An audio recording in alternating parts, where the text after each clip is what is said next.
What do you get when a PhD pig nutrition scientist leaves a billion-dollar genetics company to start a podcast that turns into a 20-channel media empire and a fast-growing VA business with 10,000 applicants a year?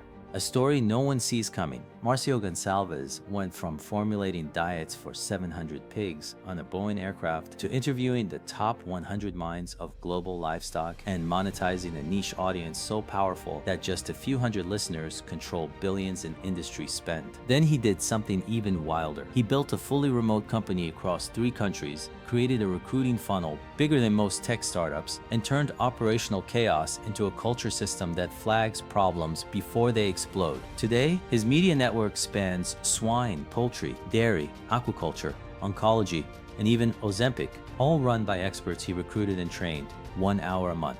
This episode isn't about pigs. It's about leverage, how to build audiences, systems, and remote teams that scale without breaking. Let's go.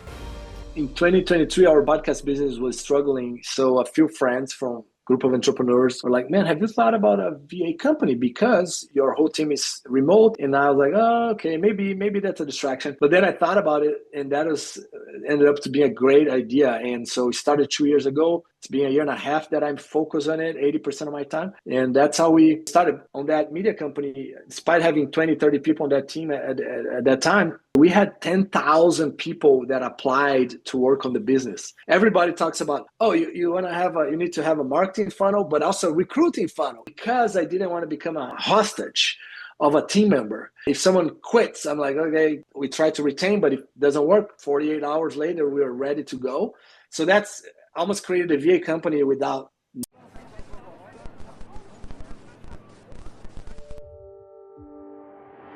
Originally from Brazil, live in Florida now for the last 12 years in the US. And I'm a veterinarian by training there, and then came to the US to do a grad school in pig nutrition. So have a PhD in pig nutrition with a minor in statistics. So I'm a nerd, I guess. And then worked for a company for 3 years. They have 50% market share on the genetics side of the pigs. It's crazy, Jay. They fly pigs. Imagine a Boeing with 700 pigs, very expensive, highest genetic value. So they fly these pigs to all over the globe to reduce the genetic gap. Ah. And so I was the nutritionist in staff, and I would formulate diets and all that stuff. But then 6 years ago, left the job to become a full-time entrepreneur, and then launched. I guess I asked my question. If I had all the money in the world, what would I do? And I was like, okay, I'm gonna interview interesting people. And so that's how I end up with the podcast, and also with the Tim Ferriss stuff. I was like, okay, I want something that's more remote. I don't want it to be living in Iowa, Minnesota, where it's cold and working with pigs over there. I want to live close to sun and all that stuff. So that's how I launched the pig podcast. It's called the Swine Podcast Show. And then today we have 20 different channels, about 30 people on that team that basically runs the company. We put up like 60 episodes per month on podcast. Wow. So you left, a really good job to start a podcast with a plan to monetize that podcast, right away. What gave you the confidence that will work? I don't even know. I mean, I'd say that the first year when I left the job, I was 30% of my time was podcasting, 70% was actually wholesaling. A few months before I left the job, I did a first deal, and I was like $10,000. I'm like, wow, if I can do that, imagine if I was full time. So it was quite the jump. So you're wholesaling. What were you wholesaling? Just single family. Yeah, single family houses. Okay, got it. Yeah, got it. So you're doing single. Okay, got it. Real estate. But 2 weeks into the podcasting, talked to a friend of mine. He was working for a company, and they become the first sponsors at $500 a month. So that was okay, interesting. And then I don't remember, maybe $40,000 or $50,000 in advertising in the first year. And then the pandemic hits in March of 2020. And I decided to leave the wholesaling business that we were trying to build and focus on the digital side, which was the podcast. So that's how I became full-time podcaster at that point. Wow. So the podcast talks about what? What is specifically, and who does it target? The concept is the brightest minds of the swine industry in our pocket. And again, we replicated that to like poultry and dairy and beef. But that's so the goal is this: we have the top 3 to 5 people in that industry, the veterinarians and nutritionists, to be the hosts of the podcast. Initially, I was the host, but a year and a half later, I was like, I'm too introverted to be doing this all the time. So yeah, we have these hosts; they're amazing. And then the top 100 people are the guests, and the top 1,000 or 10,000, if you will, they are the audience. That's kind of the model. And so I joke with my team, one day we're going to launch the banana podcast show and the tomato podcast show. You know why? Because there is people in that industry, there is experts. And so again, you follow the model. The top 3 people are the hosts, top 100 are the guests, and that's it. And then you find sponsors. So that's kind of the model that we have. Wow, that's amazing. And I love how you framed it that way. And so in the swine industry, what is the size of the audience? Man, that's a number that I actually don't track as closely as I could. But I would say, I think we have about 20,000 plays, 10 to 20,000 plays a month. And I think that even includes some paid YouTube ads that we do as well. So it helps that number. The truly organic number, it's probably lower than that. So it's not a big number. Okay. And we always say the reason this model works for us is because despite having a smaller audience, the decision-making power of those folks, right?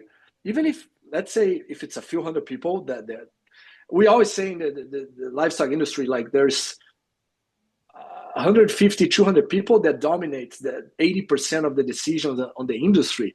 So imagine if you have those folks in our audience, it's millions of dollars. So for these companies that are sponsoring, imagine if they were selling $10 things, or you need millions of people. But if your decision-making power is millions of dollars, you don't need that many people. So these decision makers, like, who are they? Where are they? What do they decide on? Right. So let's imagine the top 40 pig production systems in the US, Smithfield, Seaboard, JBS, a lot of these companies. Imagine they're veterinarian, they're nutritionists, they're directors, C-level, or you have someone that is smaller, 40 or 50, they are on the top 40, but they're on the bottom of that list. Maybe they're owner of that company. They are the decision maker. So they're deciding on nutrition, what I'm going to feed these pigs, feed additives, vaccination, what types of vaccines I'm going to use, and that's millions of dollars there. Wow, that's fascinating. And so, so it's a small audience, but that small audience controls a lot of revenue and a lot of business, a lot of trade, and because of that, it makes that audience super valuable. Makes sense. Like it's almost like a revenue per audience is a large. So if you think about like the whole industry, the whole swine food and vaccine and medication, what is the size of that industry? What is the size of that business? Man, that's a tough one. I don't know the size, how many, heck, it's billions of dollars if you think about the food, right? Yeah. All the way to the grocery store, that's massive. Right. And that's that's the side of the market. Not the meat itself, but I'm talking about the suppliers to that industry, like the feeding and the medicine and so forth for the pigs. Man, I don't know that. Yes, I do not know that number. Okay. I'll look it up today, but that's a tough one for me. It'll be interesting because that if you take that number and divide it by, you said there are 200 people that kind of control the whole industry, that gives you kind of like a almost like a revenue per audience member, and that makes it much more, much higher quality audience. It's fascinating. Oh, so let's look at it from one side. So if let's say you're running a business, like you have a small business, you're an HVAC, or you're an accountant, or you're an IT service provider, would you recommend them to start a podcast at first, or would you recommend them to go advertise in where their audience congregate? It's a good question, and I don't think it would be like one or the other. Sure. Because it's almost like you could consider both long term, but I would say that if it's more of a B2B type of play, Yeah. because my experience is more B2B, not so much B2C retail Yeah. type of stuff. But let's say the model is this: a lot of people can use podcasting as a business development tool. So I was talking to someone yesterday about this. Like, imagine someone really high up, I don't know, someone that's worth 100, $200 million. That person, to get a 30-minute call of that person, it's kind of hard. But if you invite that person to be on your podcast, that's way easier. So that's the whole idea there. For, again, it's not our normal model. We do that exact approach in our VA company that you're aware. We have a podcast, and one of the goals there, of course, is to add value, but also to develop relationships, make sure people are aware of our brand, etc. Makes sense. So essentially, your first strategy would be to have a podcast and essentially invite your, as many clients as possible, just to kind of get the time. But that's an easy way to get them face to face, to have 30 to an hour time with them and get to know them and build a rapport. How about advertising in other podcasts? How do you think about it? So that's a good one. So especially the business that we have, the way our pitch basically is not directly sales related. Hey, you're gonna 2x or 3x your sales, whatever that is. It's more, especially because imagine this vaccine company selling to a large pig producer. It's a multi-year sales cycle there, multiple stakeholders. So it's very complex sale that they have. So the way we pitch it is brand authority, which we've measured that, and we are able to get mind share and increase that brand authority in the prospects' brains. So basically, another way to put this is, imagine you can become the Apple, or these brands can become the Apple of their segment. People respect Apple. So that's kind of the idea. And on that industry, science is very important, right? Is your vaccine very well validated? Is your nutrition supplement very good, improves performance? Cool. People want to have a high reputation from a scientific standpoint. And so the pitch, again, is like this.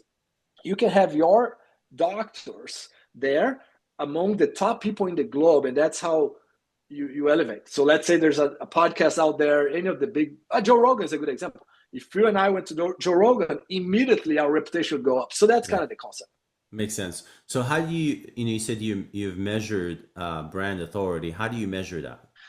Man, how was the study we did? It's been a few years, but basically we surveyed audience members and non-audience members about how well do you know this brand? How well do you respect this brand scientific, from a science standpoint, 1 to 10? And we were able to, I think there was one brand that was a sponsor that we increased like 250% their authority, if you will. But average, I think, was like 70% or something like that. But wow. Okay. So you did kind of like a side-by-side test, audience and non-audience. And that's interesting. Yeah, it makes a lot of sense. Do you continuously do that, or you just did it one time just to kind of? It's a lot of work. Yeah, we did it once, and we probably should do every few years. Smart. But, yeah, that's a smart way. Especially on the retention. If you have advertisers and you want to retain them. So right now, how many podcasts do you have? You said 20. 20 channels. So which themes? So you have swine. So, the swine podcast show, and then you have 2 more on swine: the swine nutrition black belt, the swine health black belt, poultry podcast, poultry nutrition, dairy podcast, dairy nutrition, dairy health. What else we have? Aquaculture. The aquaculture is an interesting one. Is the only one that is AI talking to AI. So imagine Google Notebook LM. Notebook, We just upload a research study there, and then AI is talking for 10 minutes or so. What else we have? And then now we get into the healthcare side. So we have oncology podcast and the GLP-1 podcast, which is basically Ozempic and Mounjaro. This is like human health. Yeah, now we're trying to get into that market as well. Yeah. Wow, that's interesting. And how? So have you started those? The GLP-1? Yeah, we have. We're struggling yet to get the first sponsors. Okay. It makes sense on the livestock because a lot of companies have multiple species, so it's super easy to jump from one to another. Now we're in a total different world, so we need to build our reputation so Yeah. people can trust us there as well. And Yeah. you have doctors there that are the hosts? Yes. So he's one of the top people in each one of those fields. We used to do this before ChatGPT, but now with deep research, you're like, okay, who are the top 50 oncology researchers in the country? Yeah. Rank them, and then we invite them to become the host. And Well, that's this how is it works. fascinating. So you just literally cold email or call these people, and then you invite them to come be a host. You're gonna manage the process. So essentially they're only gonna show up maybe an hour a week. That's it. That's it. And It's then Yeah, and and I was gonna say because they are busy, it's not even once a week. That's why we have 3 or 4 hosts per channel. Is okay. because man, 1 hour a month, and it's funny because the livestock side, I'd say that the human health side, it's so much more expensive, Yeah. of course. So we're paying these doctors like large amounts of money to be a host on a podcast So you are every paying them. month. Ah, it's not just like a rev share or some profit share thing. Okay, so you're just paying them for an hour of their time. And are they coming in and are they bringing their guests, or you're finding their guests for them and then they interview the guests? They have a few people that they like, that's fine, but 99% of the guests, we have someone full time that her full job is just the pipeline of guests. Okay, very nice. Okay, so tell me about that. Tell me about the casting process. What have you found that worked in that process? Because that's important. Having quality guests can make or break the Yeah, volume of views or listens. 100%. It's the same idea. Again, who are the top 100 people in the field? And then sometimes what we do is like we ask them, like, hey, who are the top 3 or 5 people that you know? Yeah. Boom, that you respect, etc. And then of course we do our own validation. And then there's something interesting about our model is that 80% of our content is not sponsor related. So it's fully independent from guests that are researchers, etc. 20% are sponsor related. So that means it's a doctor from a client that it becomes the guest. Again, they don't make a sales pitch or anything like that. It's a technical conversation, but that works really well in the model because what I've learned is that a lot of people get turned off by someone trying to pitch you, right? Sure. So that's the model. It's 80-20 has worked really well from that standpoint. So the 20%, you said the sponsor. So who are the sponsors in the GLP thing? Are they Right the now, Yeah. we are still finding the first ones there, but let's say on the livestock side, we have Cargill, which is $1 billion company, or Altec is a good one. DSM, there's Adisale, several companies like that. Yeah. And so now you find the hosts, you find the guests, and then you bring in the sponsors to interview about 20% of the time. How do you kind of maximize, or how can you improve the conversion in terms of listeners buying the product or engaging with the sponsor and so forth? Is there anything that you found that works? Man, that's a good one. Like initially, we were like, oh, create a landing page specifically, like a lot of retail podcasts do. I find number one, a lot of marketing managers, they don't go that direction. They actually don't do what we recommend sometimes, which is like, hey, just create a landing page and whatever so you can measure. But again, because it's not millions of people, it's really hard to drive leads. Direct. That's why our pitch is more like it's reputation. And it's again, because they're complex sales, multi-year sales cycle, it's just a little unique and very technical, right? Everything we do is extremely technical. So yeah, it's a tough one from that Okay, so standpoint. it's more a branding exercise, not necessarily, a lead generation or, direct sale. It makes sense, and it's valuable. So if there's a brand that's doing B2B and they say, okay, we want to go out and target, the top podcasts, in our industry, what would you recommend?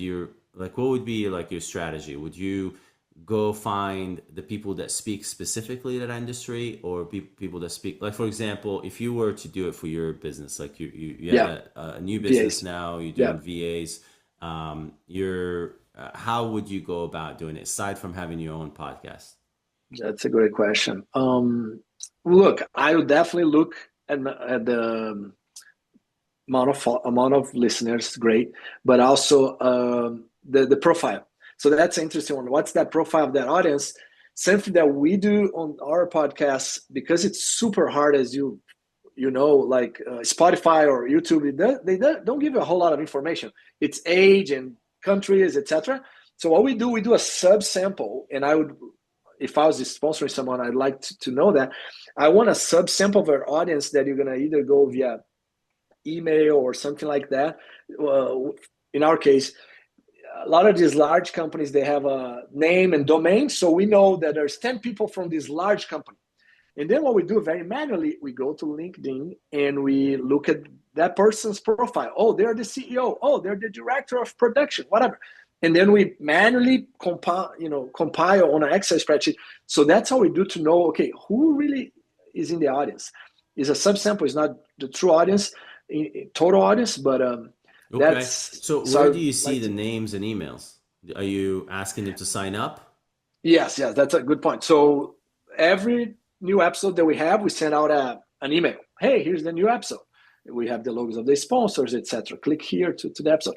And so in our landing page of the podcast, we like to collect their email. Hey, get here, get inside, and you get an ebook, simple stuff like that. Got it. But we like to have emails. Okay, so essentially you're sending your audience that just shows up on Apple or on Spotify or YouTube, you're sending them you're telling them to go on the website and download, a lead magnet, and then they go and that's when you get your name and the names and emails. Okay, and then you communicating with them down the line, you're figuring out who they are. Are you built a CRM for that, or just database spreadsheet for now? Spreadsheet for that compilation, but we're using Kajabi for the email engine, and then there's some technicalities, right? If someone is not opening your email for the last 8 emails that you sent, you don't email them anymore. Just keep that open rate. I think our open rate is like 40% or something. So email hygiene like that. Makes sense. Okay, that makes sense. And so if you're going after a certain profile, would you, let's say, if going back to the VA business, would you go to find people that speak about productivity? Would you go to speak to people who are speaking to your ideal client profile or industries that you're targeting? What would you look for? Yeah, so for the VA company, if we were doing that exercise, we would go after folks that have, say, accountants in the audience, or lawyers, or real estate. A podcast could work as well for us. Of course, you're gonna have some super expensive podcasts and some undervalued as well. And I'd say, again, if it's several hundred or a few thousand plays per month, whatever, if the price is right, I would be willing to spend that money, So what is that equation in your mind? Like a number of downloads, plays versus dollars.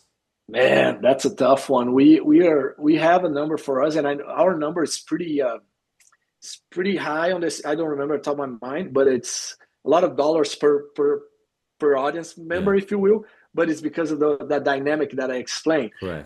For a more business owners, I find it interesting because it's not quite a B2B and not quite a B2C, somewhere in between, because it's a business, but it's a single decision maker pretty much. Yeah. So it's a hybrid there. So it's SMB. Yeah, you're selling to an SMB, and it's not an enterprise client. So in your case, on the swine is more enterprise client. In this case, you're selling to an SMB client. So it acts almost like a consumer, but it's still a business. So I'm assuming if you're that the lifetime value of that customer, if it's like an accountant, maybe it's going to be, I don't know, what would that look like? Lifetime value? Yeah, for that. Probably, it's probably like $10,000. So lifetime value to CAC ratio, 4 to 1 minimum. So $2,000 is what a business like us is willing to to pay pay actually for a that client. client. Yeah. So in the other enterprise side, that's way higher, obviously, because they're talking about millions of dollars decisions, and in the swine business, and so that essentially the lifetime value of that listener is much higher than the one where the accountant or the SMB business owner.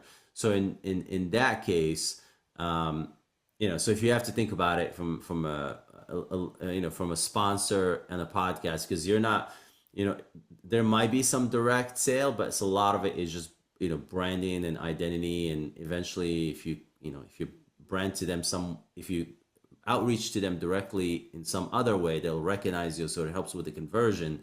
So how would you value that podcast? And so just give me like give me an average number. What would be a normal, like an average podcast? What would be the size of, how many downloads would that have a month? Man, what we've seen podcasts, sometimes the first year of a podcast, you're having like 50 to 100 plays per episode, not the first several months. Yeah.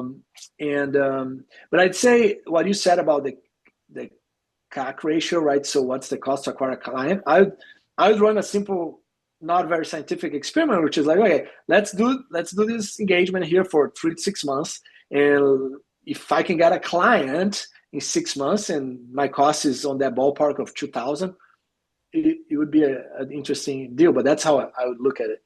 Okay. So you say, okay, I'm going to get one client in 6 months, and so my budget would be about $2,000, $4,000 a year. $2,000 for 6 months. How much you would pay? Yeah, that's how I would think about it. Yeah. Okay. And there are a lot of them. Like, so this is kind of like if you go out and try to find, so let me go back the other way. So if you're going to go back, and if you're going to go, you want to try to look for a larger audience. So what is a large audience? What is a decent audience? On podcasting, you say? Podcasting, yeah. It's funny because I'm part of this world, but I don't know what other people are doing, right? So much. But look, in my mind, like if you have a million plays a month, I think that's massive. That's how I look at it, right? Okay, so million plays a month. That's a good size. Yeah. And so for 1 million plays a month, how much sponsorship that would, how much would that be a month to sponsor? Man, I think the benchmark is $10 per thousand, right? So let's run some numbers here. So about $10,000. $1,000. 1 million divided by 1,000 is another 1,000. So we're looking at 10,000. 10,000. Yeah, that's ballpark. Yeah. Okay, so $10,000 a month to sponsor a podcast that does a million plays. It's funny that the thing with our niche podcast, our cost per thousand is 3-4 times that, but again, because of that dynamic. So one day I shared this with a guy that has a super successful podcast. What he does is brown noise. You know those brown noise that we use for the kids on Spotify and stuff. And he was like, no, man, you gotta be lying to me, because this is so much money per listener. But it's quite unique model. Yeah. Well, it's very understanding. Again, that listener has a much higher LTV, potential LTV, than the other listener. So it makes sense. And even on YouTube and other platforms, if your channel is around finance and around things that are like higher price point, estate planning and financial advisory, you get much higher revenue per thousand than you would in some other kids channel or so forth. So it makes a lot of sense. So in terms of like I'm just trying to understand like if there like you said something earlier, that there are a lot of really good podcasts out there that have a smaller audience, but they don't have any sponsorships. And then there are some decent sized ones that, kind of maybe a fit. So if you were to go and kind of like start a search for these guys and for these audiences, how would you go about doing it? And then what are some of the creative ways, like what are some of the ways you would, position your brand or sponsor that most people would not know? Yeah, so step by step for me would be a simple ChatGPT search, a deep research search, find the top podcasts in the field, reach out to them, find their website, and look at the audience. Make sure make sure that me or someone from my company can be part of that show, participate there as a guest. Make sure we have our logo every week on their podcast, email, website, social media. We want to see logos there. We also want to see mentions, right? So the host is going to be mentioning our brand every episode or whatever the engagement is. What other ways? And then try to drive some people to the website on those mentions. Hey, simple stuff like that, like you see on a lot of this podcasts. So that's what I would do. Now the VA company, I haven't gone that route yet because we're focusing on Google Ads now. So that's what we're doing for that one as a priority. Okay, so let's go back to the VA business. So how did you go from podcasting to hiring VAs? It's funny. So in 2023, our podcast business was struggling. So a few friends from group of entrepreneurs, Bourgana, that were like, man, have you thought about a VA company because your whole team is remote, etc. And I was like, oh, okay, maybe that's a distraction. But then I thought about it, and that ended up to be a great idea. And so we started 2 years ago. It's been a year and a half that I'm focused on it, 80% of my time, and that's how we started. Also, on that media company, despite having 20, 30 people on that team at that time, Jay, we had 10,000 people that applied to work on the business. Everybody talks about, oh, you want to you need to have a marketing funnel, but also a recruiting funnel. And man, like 80, 90% of businesses don't have a recruiting funnel, like a talent pool. So because I didn't want to become a hostage of a team member, if someone quits, I'm like, okay, we try to retain, but if it doesn't work, 48 hours later, we are ready to go. So that's almost created a VA company without knowing about it. So you're constantly recruiting. And so all the recruits are in Brazil? Brazil, Argentina, and Colombia. Okay. And what positions were you recruiting for? Pretty broad. So admin specialist, executive assistant, marketing specialist, all the way to more sophisticated positions like controllers. And the other day we had a senior cybersecurity engineer. So pretty broad that way. Wow. Okay.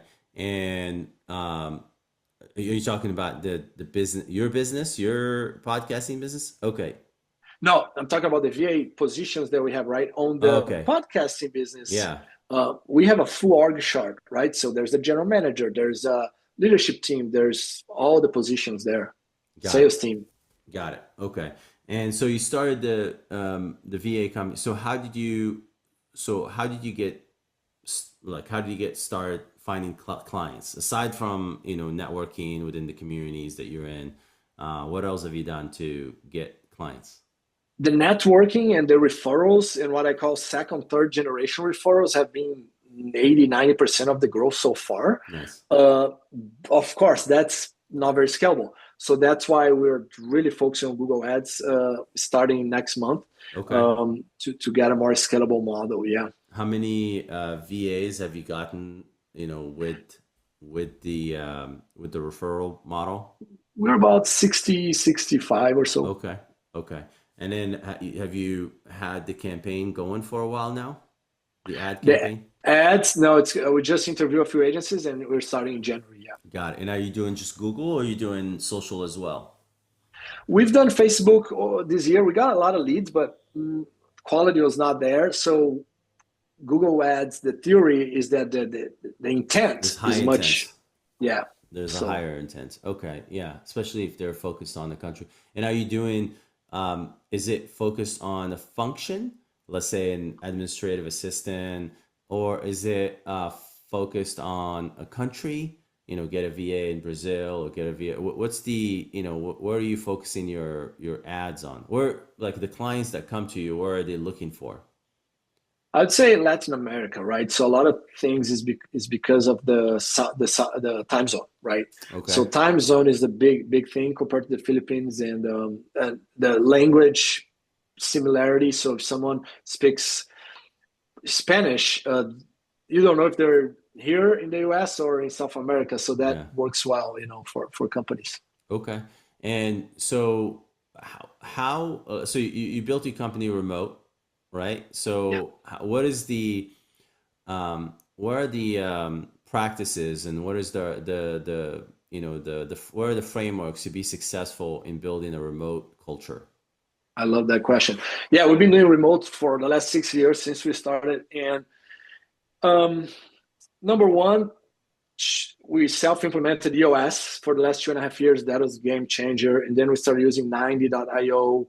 I love that compared to Excel spreadsheets and Google Docs. At one point, we were paying quite a bit of money for 90, and we're like, let's use Excel. We rebuild EOS on Excel. That was a shit show. Halfway through the meeting, we're like, nope, we're back to 90 at that point. So that's one part. The other part is, this works for in person as well, but the whole predictive index, culture index idea of the right team, that helps us. Now, on the remote specific type of approach, once a month, Jay, we ask about 20 questions to everybody in the team. Like, hey, are you motivated? 1 to 5. How happy are you with your pay? 1 to 5. How is your communication with your colleagues and your manager, et cetera, et cetera? And you'd be surprised. You'd think people lie, right? No, people are at least 80 or 90% honest, which is good enough for us as leadership to talk to them. Hey, I see that you said this.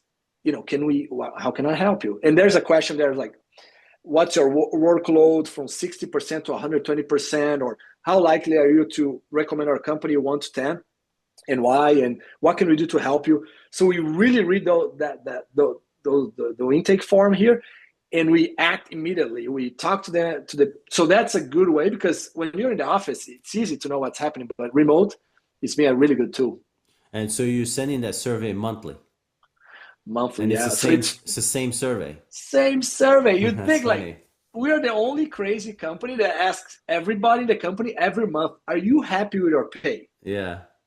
And why we do that? Because again, 1 to 5. So if it's a 4, okay, we keep an eye. But if it's a 3, and if someone high performing, we're Yeah. like, okay, we either decide here as a business, are we gonna give a raise or not? So it's been phenomenal from that standpoint. Wow, interesting. What are some of the findings that you also find out through that survey, that monthly survey? I call the early detection system for cancer in the culture. So there's some people, as we know, that never going to be a fit in a given company, and you're able to see that based on how likely they are to recommend your company. And again, what we do, we talk and try to help. But if you try to help 3 or 5 times and things are the same, it's not good for that person. It's not good for the company. So that's an amazing tool. So essentially, if you're noticing that they consistently would not recommend the company, and you've tried so many ways to support them and help them, then you know that's not the right fit for the. Yeah, Makes they're sense. not happy. We're not happy. Okay, Nobody's happy. So let's just make the hard decision and try to makes help them sense. in other ways. Yeah. Makes sense. So in terms of like the battery of tests that you do up front around personality profiling and stuff, is there an element in there that tells you about whether someone's going to be a good remote person or not a good remote person? Good question. So when you think about the types of personalities, right? So you have autonomy, Yeah. and I like to define autonomy from say 1 to 10. 1, 2, or 3 would be the typical stereotypical government employee, where it's just kind of like they're don't want to grow, whatever. I don't even know if I agree with the stereotype, but just saying 1, 2, or 3 is someone that doesn't want to grow in their career, very low autonomy. And then you have 4, 5, and 6, and 7. Those are the moderate. And then you have 8, 9, and 10s, which are the crazy entrepreneurs like us. And depending on the size of the company, we try to avoid hiring the crazy entrepreneurs. I don't want someone reinventing the company. I want Yeah. someone likes the mission, etc. So I would say for remote, moderate autonomy. And then the other trait that we like to look is conscientiousness, which is how well someone likes to do the job. So, for example, normally highly detailed people, very structured.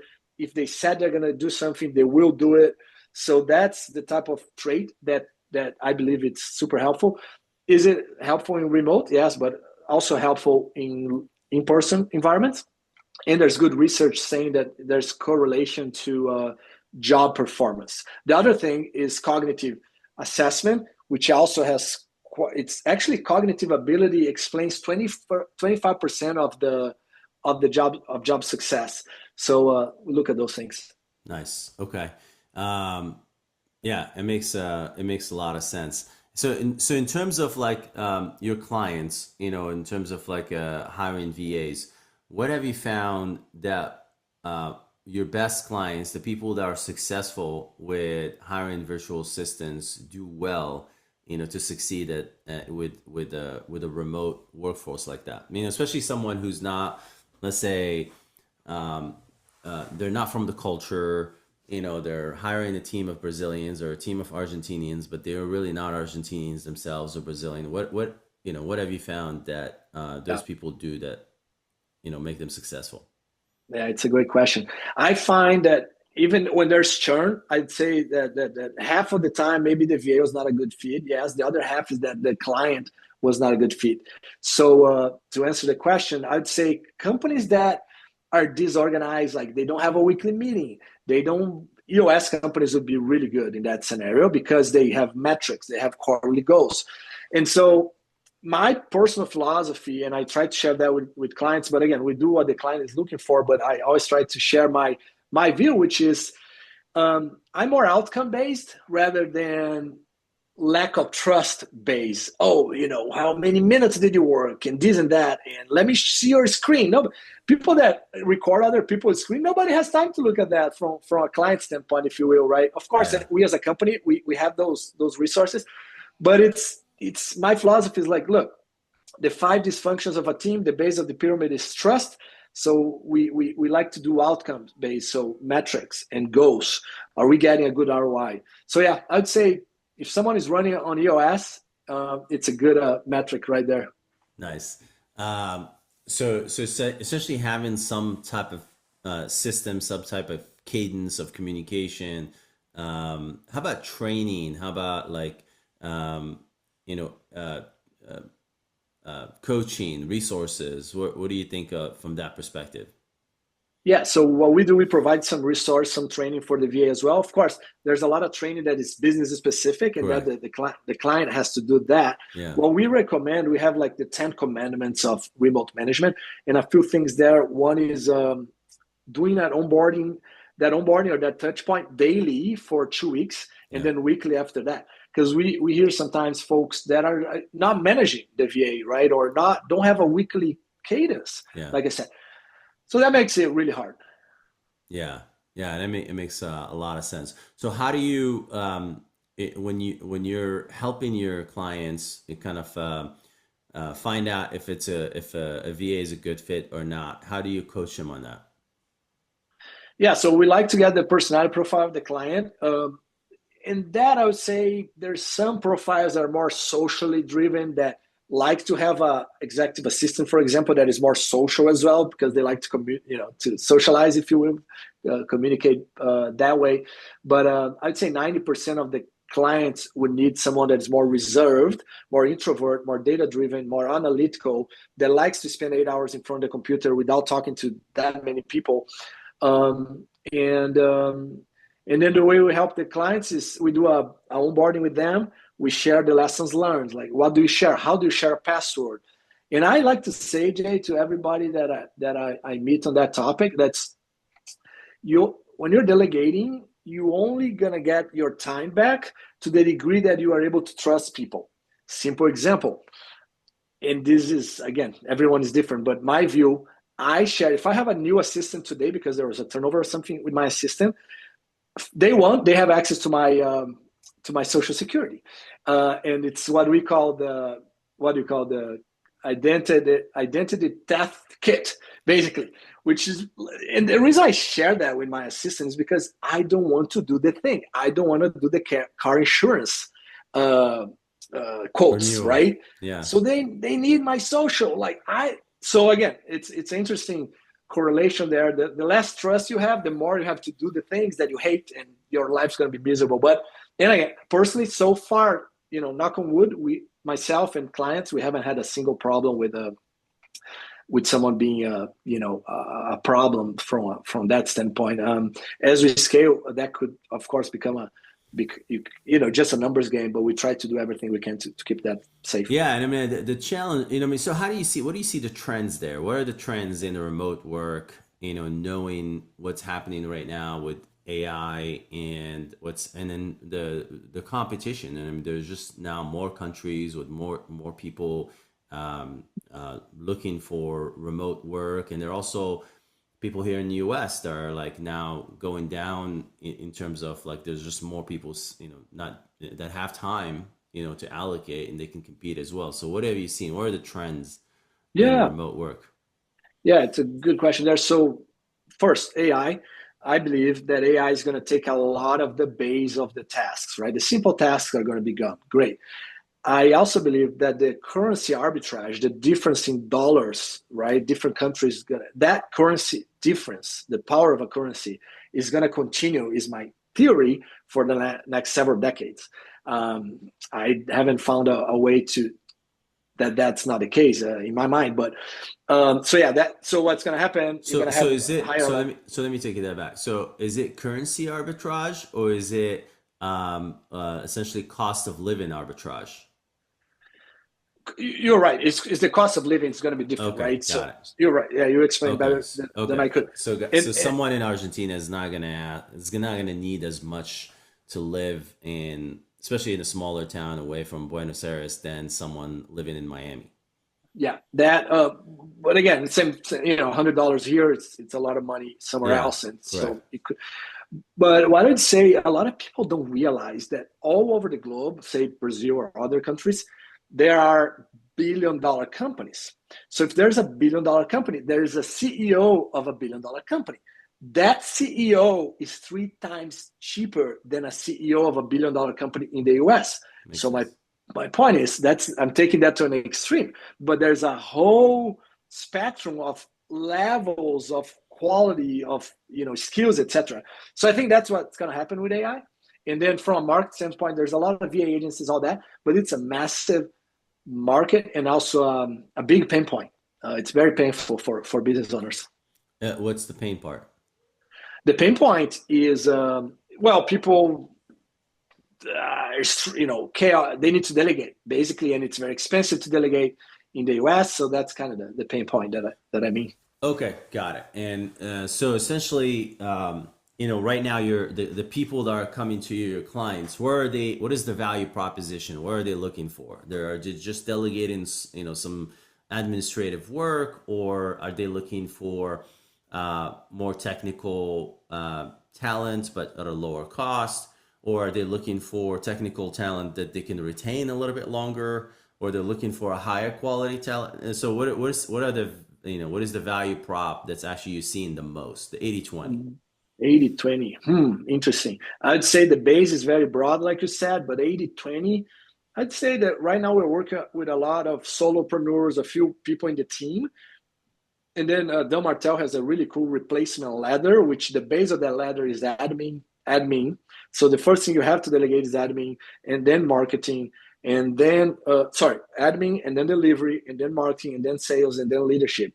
So I'd say majority are needing to delegate the admin, and then number two, operations, which is like customer success or community manager, and then so that's kind of the 80%. Okay. So if you take that ladder, where are you finding the best, regardless of your company? So if you have to, scan the world, where are you finding the best talent for each of those categories? And then what's the number? What do what would you pay for, for that person? Yeah. I'd say that I have this philosophy that the variation among countries, The variation within a country in personalities is more important than the variation among countries. So people talk about Philippines, right? Oh, Philippines are more loyal and what's the word? More, I'll use the word submissive, maybe, but more Okay. team player. Okay. And I think, well, I believe that if you do assessment, personality assessment with 10,000 people in the Philippines, you're going to see that distribution just like, so the averages change, but the impact of the personality is massive. So I think any country, as long as there is the right personality profile, is 80% of that equation. And then as far as, when you look at admin, marketing, you're looking for one type of profile, which is detail orientation and more reserved people. And then sales would be more socially driven, less detail, fast pace. That's what we Yeah, look well, at. the marketing, you're looking for more creativity, more taste, more, kind of like a awareness of, what's going on out there, more familiarity with the feel of the brand. Yeah. So even marketing, between marketing and admin, I separate those two. Well, you have a good point. So we have what to continue on that conversation. We have to break marketing in two pieces. One is the more creative side. Let's Yeah, say a creative director. Yes, I would look for someone actually closer to a sales. Why? Because they're more intuitive. They're more socially driven. They're less detailed. They think outside the box. Now, the more operational, and 80% of what we do on marketing is operations. Like, what do I you need mean? someone that, what I mean by that is more day-to-day marketing, right? So scheduling the post and that kind of stuff. So Okay. that's more that someone that's more process driven, Yeah, is going to do it, it's going to post, not going to forget about posting. makes So sense. that's kind of what I mean. But what you said makes total sense as well. Yeah, makes sense. Yeah, and I mean, I just see like in terms of like creative, like if you're looking for someone even to edit a video or cut something or clip something, they need to have a certain level of taste, certain level of awareness, and knowledge and Yeah. feel and Yeah. familiarity. And I mean, also familiarity because we're, if I go to a different country, if I go to Brazil, I'm not going to know what Brazilians react to. What colors, what speed of frames, what language, whatever. It's going to take me maybe a couple of years of consuming their content to be able to understand, okay, this is what works here. So I wouldn't expect that from me hiring someone for somewhere else to actually know as well. Yeah, it's a good point. And we did a business decision last few weeks that is when someone reach out to find a video editor, for example, Yeah, we our current position is that look, we can find you the simple video editor, if you will, entry level, but not the Alex Hormozzi's type, which we could, but it's just so much work to yeah, find that person, and also they're more expensive.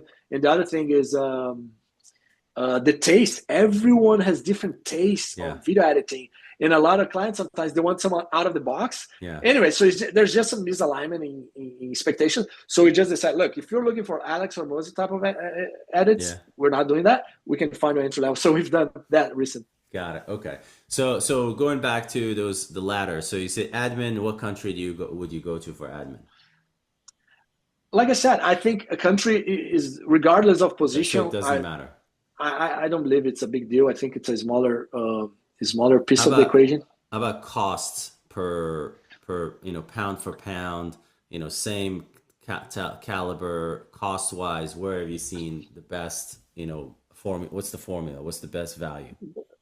We see similar cost among Brazil and Argentina and Colombia. We've seen Argentina going up a little bit just because of the inflation. Um, and the way we do when we are recruiting, again, I don't know many companies that do that part as well, but it's like we ask, how much are you looking for in the marketplace? Because Okay. another philosophy that we have is we don't negotiate people down like, oh, you're looking for X, I will pay you 80% of it. Yeah. No, because a few months later they leave. So we just pay what people are looking for. Now, if they're too expensive, we don't talk because Sure. our expectations are misaligned. So I guess that because of that, we're able to find the right people that are aligned on the cost structure. Yeah. Well, obviously you want to have high quality people, no matter Yeah. what, but that's the draw of going to these countries is that you have that lifestyle cost difference, which allows you to create some arbitrage there. So are you like, are you training, do you do any training yourself, like with your company? Do you do any training yourself for these VAs on specific tools or technology or anything to kind of make them more, essentially more ready or more valuable for the market, for the clients? So we do a onboarding with the VA where we were talking about a lot of things like the US culture, the expectations on how fast you should reply a message from the client, all those things. And then once a month, we do a AI training. It used to be a more general training, like personal productivity, inbox zero, that kind of stuff. And lately, we just moved to AI only now, and we are teaching lovable.dev or make.com. We're teaching AI very heavily now, and so that's the type of training that we're doing. I know Make. What's the other one you said? Lovable. What? Oh, Lovable. Okay. So you actually, actually teaching them to create automations? Make.com, right? From an automation standpoint, we give a basic introduction. If someone Yeah. is looking for a true automation specialist, Yeah. we find just that person. But for the general, say, admin or executive assistant, we want them to understand, be able to at least be familiar, but definitely they're not experts on that topic, right? Okay. So that familiarity, how useful is that? I mean, I'm familiar with Make, but if I can't really build any automation, what is that? How useful is that? Well, it's a good question. I think if the client needs that, and the VA is high quality from a cognitive assessment, behavior, they can go deep, right? Okay. So they can So learn. that's the idea. Yeah, that's the idea. We it's more of an intro, let's Yeah. call intro to that kind of stuff. But if someone is looking for automation specialist, then we search just for that. Got it. So what do you think, moving forward, what do you think people are going to be looking for, and how are you kind of like getting ready for that? It's a good one. So I think if you look at the next 5, 10 years, I think AI specialists are going to become super important, right? People talk about human in the loop. So that's going to be interesting. I'm super excited. Again, goes back to that difference in cost of living among countries, but Yeah. imagine a lot of AI heavy needs.